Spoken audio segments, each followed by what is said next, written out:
Jake Paul has been making big moves with his boxing career, yet people still have their doubts. Like a certain Scouse UFC star, Paddy Pimblett, says Jake fixes his fights.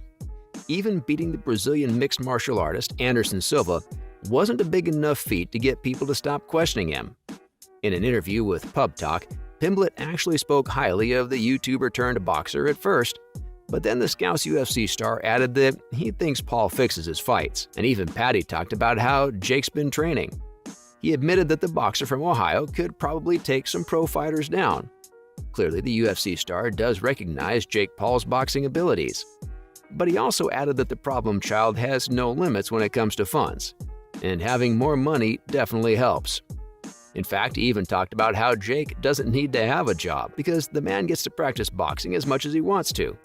On top of that, he's already got the best nutritionists and coaches and stuff. And with that said, Paddy also admitted that he thinks that one specific fight wasn't fixed after all, and that's Jake's fight with Tyrone Woodley. Mostly because of how Woodley was knocked out and landed face first rather than with his arms in the way. But then Paddy talked about how he saw one of Paul's punches at Anderson Silva, and the Scouse UFC star said that the punch didn't even land on Silva. In fact, let's just say he's not the only one to say Paul's fights are rigged. Many fans and pundits alike have questioned the problem child about his fight with Ben Askren, and Jake's never really paid much attention to stuff like that, though in this case, Jake made an exception. In fact, he took to Twitter to reply to Paddy's comments on the legitimacy of his fights. And all he had to say to him was not to refer to Anderson Silva, the greatest of all time in his sport, as a criminal who fixes matches. Honestly, it just seems like Jake diverted all the attention and called Paddy out to fight him. On top of that, he even offered the Scottish fighter $1 million if he won. But if Jake wins, Paddy would have to join the United Fighters Association. Quite the deal, huh? In fact, the YouTuber-turned-boxer even uploaded a video along with this post too, where he talked about how he really wanted to like Paddy, who then ended up calling his fights rigged. He even mentioned how he was tired of this pathetic narrative and then challenged Paddy to a sparring match. He invited the Scouse fighter to his gym in Puerto Rico and even offered to send him a private jet and fly him out. And Paddy accepted Paul's offer. In a TMZ interview, he talked about how he's interested in the challenge, but he also added that he's under contract with the UFC and is going to be fighting the week Jake proposed the challenge. And this is where the Scouse UFC star made a counteroffer. He told the problem child from Ohio to bring $1 million in a bag to the UFC Performance Institute. Only then would he fight him. He even added that he's pretty low on calories, talking about how he's only 170 pounds. And this is where he added a cheeky little comment about how Jake only likes to fight dudes smaller than him. On top of that, he said that if Jake wants to wait until after his fight, when Paddy is around 185 or 190 pounds, then they can do that too. And Jake later responded by talking about how he'll move the sparring session to next year in Puerto Rico. But that's where Paddy the Baddy stepped in with another condition. It turns out he wants Jake Paul to put the money in escrow before the fight. But as of yet, there's nothing concrete about their fight, and Paddy the Baddy may be calling Jake Paul out on rigging his fights, but the Scouse fighter's recent win was also very controversial. This led fans and pundits to question him, especially one specific fighter. Terrence McKinney called him out. But might I add, most of the MMA community was unimpressed by the Scouse UFC fighter's win over Jared Gordon at UFC 282. On the feet, Paddy is significantly better. And this is the path to victory for Jordan. He told me he was going to elbow his head into oblivion if he shot on him. He said, I expect him to grab my single leg and I'm going to elbow the hell out of him. Even pundits and analysts and many fans started to question Pimblett's fighting abilities.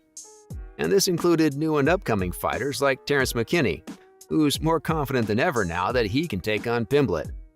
Terrence and Paddy could find themselves on opposite sides of the octagon, that is if McKinney leaves UFC 283 a winner. McKinney even told Ariel Helwani how confident he is should this match happen. The American MMA fighter joked with Helwani about how Paddy the Baddy was using his chin to block Jared Gordon's strikes and blows. Sit down. Gotta be careful of his back. Nice work. Paddy got right back up. But this is exactly right, Mike. This is where he wants to fight. He's got to be in close. Take away that striking power of Paddy. Because Jordan, even though he's not exactly You know, he's not lost on the feet, but Paddy's definitely got the... He then went on to joke that he believes that Pimblett has been spending time with Sean O'Malley. O'Malley, on the other hand, also had a poorly scored and controversial win over Petr Yan, much like Paddy did over Gordon. Having said that, Terence has directly called out Paddy the Baddy on multiple occasions. In fact, the American UFC fighter talked about how the two could one day meet in the octagon in February 2022. And McKinney mentioned a possible date in March that the two could clash on too, most likely at UFC 286 at the O2 Arena, considering the time he's talking about. The event will most likely have Kamaru Usman and Leon Edwards headlining it with their rematch. Having said that, Leon surprised fans all over the world when he won the belt in their first match after he successfully landed a devastating head kick. As for Paddy the Baddy, he fought twice last year at the O2 Arena. You know what? I don't believe he gets enough credit for how mentally strong he is. Yeah. What he just enjoyed, what he went through with that walk, and how composed he is right now. Sticking to the game plan, kneeing Paddy in the face. Paddy's got that figure four. Both were wins for him, but he also wasn't happy with his performances. McKinney has only one loss in the UFC, to Drew Dober, and it makes sense as to why Terence is questioning him as a fighter. After all, his win over Jared Gordon was very controversial. The Scouse UFC fighter may have won his fight against Jared Gordon in a 29-28 unanimous decision, but the Scouse UFC fighter didn't really have a lot of time to fully enjoy it. And the reactions he got from the media and the fans were what he was most frustrated with. During an interview backstage at the T-Mobile Arena, many reporters and journalists started to use the word robbery to explain Paddy the Pimblett's win over Jared Gordon, and in the UFC 282 post-match show, the Englishman let his thoughts known to everyone. Specifically when he spoke about how annoyed he was after hearing people say that they think Jared Gordon should have won the fight instead. He even talked about how people who don't like him will continue to do so even though he's undefeated with 0 losses and 4 wins in the UFC now. But he did add that he just has to get on with things and can't let this affect him much. Paddy the Baddy Pimblett walked into the arena in Las Vegas much like a celebrity, while thousands of fans cheered the UFC star on hard. A lot of them even had Pimblett wigs on to show their support.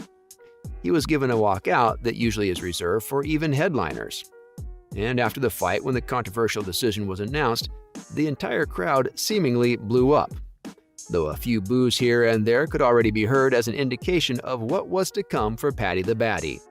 So maybe he shouldn't be talking about how others fix their fights, and instead focus on winning his own fights a little more convincingly.